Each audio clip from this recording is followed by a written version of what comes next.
संन्यास लेने सैयद जवाद साहब भाई, अब इन आरोपों से क्या होगा? अब तो अब पछताए हो कि अब तो चिड़िया चुग गई खेत भाई। सैयद जवाद साहब जी बहुत बहुत धन्यवाद, और आखिर में समय देने के लिए मैं आपका शुक्रगुजार हूं, और सभी को मेरा जय हिंद, जय संविधान। देखिए, मैं बड़ी जिम्मेदारी से कुछ बातें आपके सामने रखना चाह रहा हूं। देश, और आप लोग भी समझे कि देश का सामाजिक, राजनीतिक, आर्थिक और न्यायिक जो स्ट्रक्चर है वो पूरा कैप्चर हो चुका है भारतीय जनता पार्टी के द्वारा। और तंत्र की तांत्रिक विद्या से जिस तरीके से चुनाव को कैप्चर करा जाता है, और चुनाव आयोग खामोशी की तरीके से, तमाशबीन के तरीके से तमाशा देखता है, उसकी नजीर इस वक्त कहीं नहीं मिलती।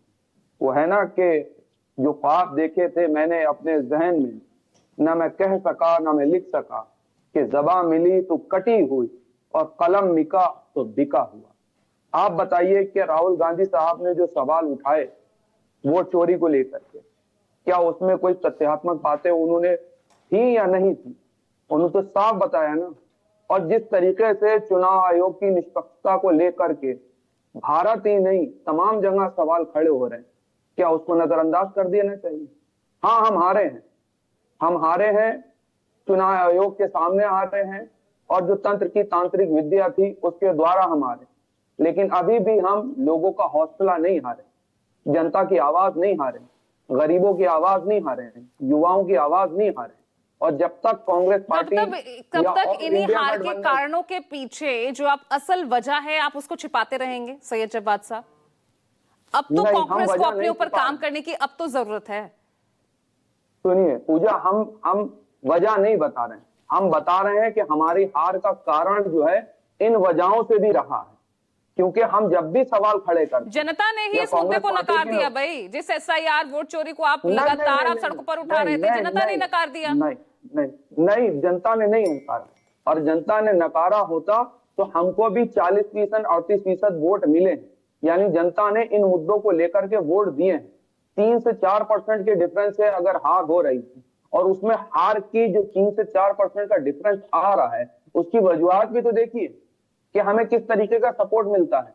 हम जो बात उठाते हैं कि हमको वो मीडिया के अंदर कवरेज मिलती है, क्या जो हम आवाज उठाते हैं कि जो हमारी न्यायिक प्रक्रिया है, जो हमारी संवैधानिक प्रक्रिया है, वो क्या निष्पक्षता के साथ जो है वो हमारी बात सुनता है?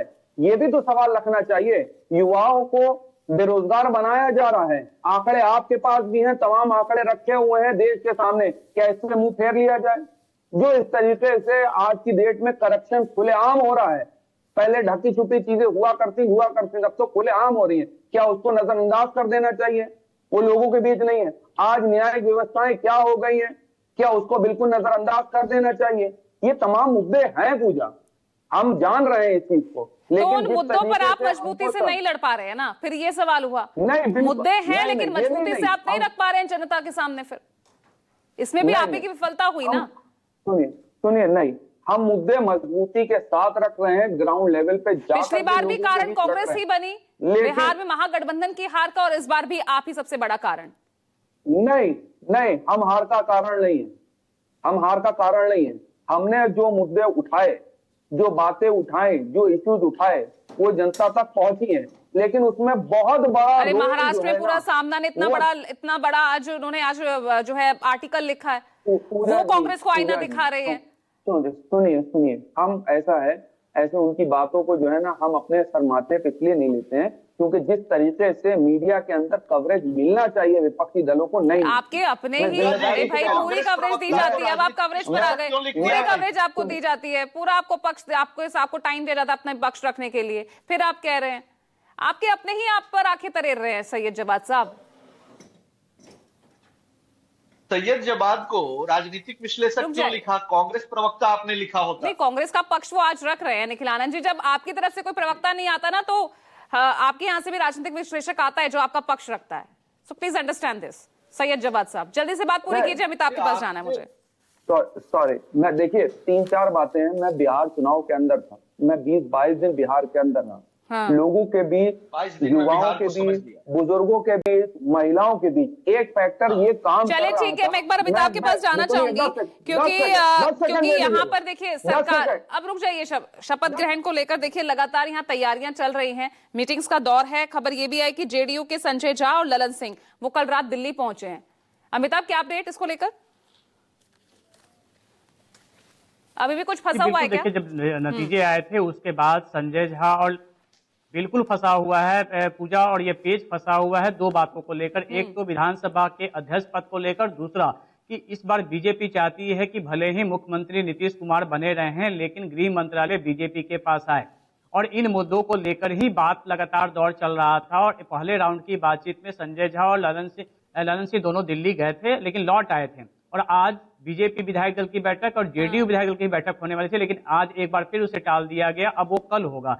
इस बीच कल रात में अचानक से संजय झा और ललन सिंह चार्टर प्लेन से दिल्ली गए हैं, जहां पे आज बीजेपी के नेताओं से उनकी बैठक है। कहा जा रहा है कि अमित शाह के साथ उनकी बैठक होगी, लेकिन बीजेपी की तरफ से जो ये डिमांड किया गया है कि इस बार अध्यक्ष पद इस बार भी 2020 की तरह उनका होना चाहिए, जबकि जेडीयू का कहना है कि बिहार विधान परिषद के जो सभापति हैं वो बीजेपी के हैं। ऐसे में विधानसभा का जो अध्यक्ष पद होना चाहिए वो जेडीयू के पास रहना चाहिए, लेकिन इसी बात को लेकर जीत चल रही है। और इसी को लेकर जो अभी जो कसमकस चल रही है, जो खींचतान चल रही है, इसी बात को लेकर है। बाकी सब कुछ क्लियर है कि आरएलएलजेपी को कितना मिलेगा, उपेंद्र कुशवाहा की पार्टी को कितना मिलेगा, मांझी की पार्टी को कितना, ये सारी स्थिति स्पष्ट हो चुकी है। लेकिन जेडीयू और बीजेपी जो सबसे बड़ी पार्टी है एनडीए गठबंधन में, इन दोनों का अभी तक विधायक दल का बैठक, अगर आज ही बैठक नहीं होगी तो कल में सब सॉर्टेड हो जाएगा ना? हाँ, तो अब ये अधिकारिक रूप से कह दिया गया है कि 19 को, पहले आज ये बैठक, बीजेपी के विधायक दल की बैठक तो आज होने वाली थी सुबह 10 बजे से, लेकिन अब वो बैठक भी कल होगी और जेडीयू की बैठक भी कल होगी। उसके बाद ही एनडीए विधायक दल की बैठक होगी जिसमें नामों की घोषणा की जाएगी, और उसके बाद राजभवन जाकर सरकार बनाने की जो पेशकश होती है वो नीतीश कुमार चलिए, करेंगे। तो कल का दिन बहुत हलचल भरा रहेगा, लेकिन अभी भी पेच फंसा हुआ है यहाँ विधानसभा अध्यक्ष पद को लेकर, और गृह मंत्रालय किसके पास रहेगा, तो अब यहाँ उसको लेकर कशमकश चल रही है। बहुत बहुत शुक्रिया आप सभी का आज पे रोक टोक में जुड़ने के लिए। नमस्कार।